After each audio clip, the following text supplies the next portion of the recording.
we are having a really candid and honest discussion about dealing with the deceit of dating a man you did not know was married. We're talking to author and love coach Rebecca Lynn Pope, and joining the conversation now is Bonita Jalane, a singer whose social media racked up more than 10 million views after she shared the story of learning your boyfriend had a wife. Your ex-boyfriend now. Ex-boyfriend, whatever. Yes, it's past tense, but the pain sometimes is still real, right? Yeah, 100%. Tell us what happened. So, the same way Pursue You, like to this day, I can say that that was like one of the best relationships that I had, and it's sad to say that.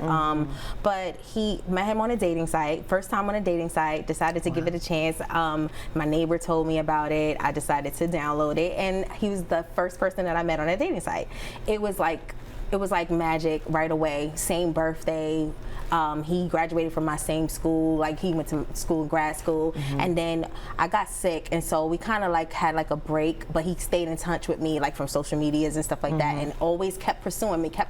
So I said, you know what? Let me give him a chance. So what happened when you gave him the chance? How did it become? What felt like the best relationship? Date, we fell in love the first day. Like he love bombed me so bad. Like when I tell you, flowers, meet me at my shows, pop up at my shows, calling every morning, good morning, beautiful. He just was tentative. It's like he studied me. It's almost like he knew exactly what I wanted.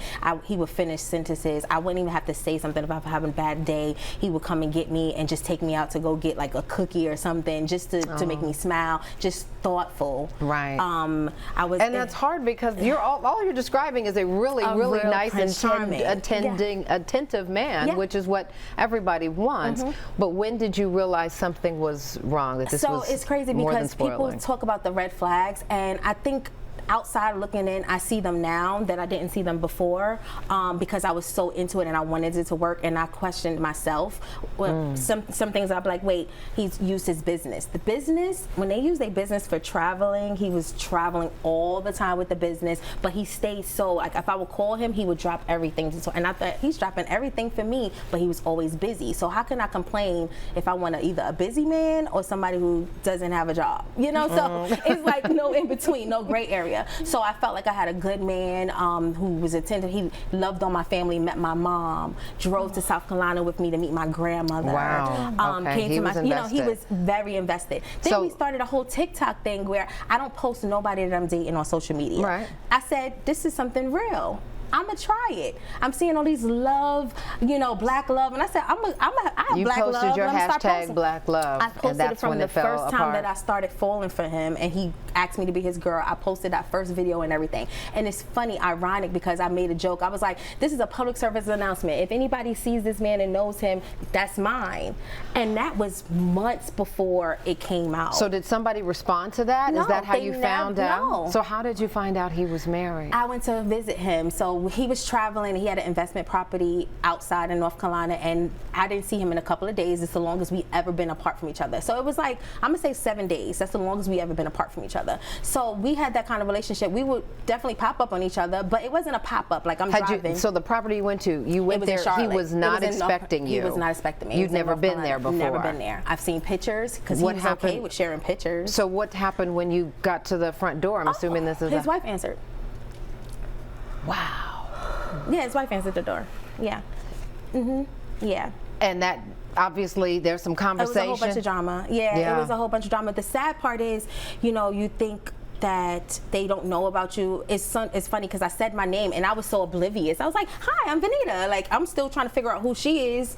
And she was like, I knew that was Bond. Like, who is Bond? I kept asking who's Bond. He changed my name in his phone to Bond. How often, Rebecca, do you hear stories like this? All the time.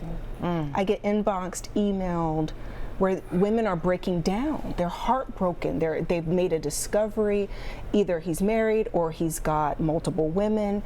And it's just heart-shattering because you thought this was your future. Right. It's like the death of a dream. Exactly. You thought you were going to marry this person. I thought we looked at rings. We would sit there and look at videos. Oh my goodness. Yes. He used to travel. I went on certain trips with him. Come to find out those trips his wife planned, like, because of his business, is like I would just go with him like on a business trip. And literally. We only have just a minute left here, so let me just ask you, was he at the house too? What was his response? At the house too. Oh my goodness. He wouldn't even come outside. He wouldn't even face me. And so was it was ended drama. there? It ended there. I left. But this was so heartbreaking for you. You still turn this pain into a song. 100%. You turn it into a video that goes viral, a song that goes viral. How did you turn all of this heartache? Because I can still see in your eyes it hurts. I wasn't even crying. It's okay if you do. Rebecca, will you get it? I didn't expect to go viral for this. I'm an artist. I've been working hard on my music. And I went viral for sharing a love story and then telling the story. And it was, people didn't understand it. Like, they didn't believe me. Certain women, like, oh, I knew. And it was like, but it was the women that, like women like you who reached out to me and helped me heal. I'm still healing. It's been 6 months now, and the fact that I'm crying, I'm in shock because I don't cry over this anymore. I don't give him that power, but it's more so like my story. I wanted to help at least one woman. And you're doing that in this moment. To know it's okay, like you're not dumb, you're not stupid for falling in love, for giving yourself a chance to love. It just so happens that, but that is going to turn into healing. I have hope. I'm still a hopeless romantic. And what I know is that it's going to turn into healing for the women who are watching and have been in this experience. So stand by. Yeah. I know this is hard, but I appreciate you being so brave.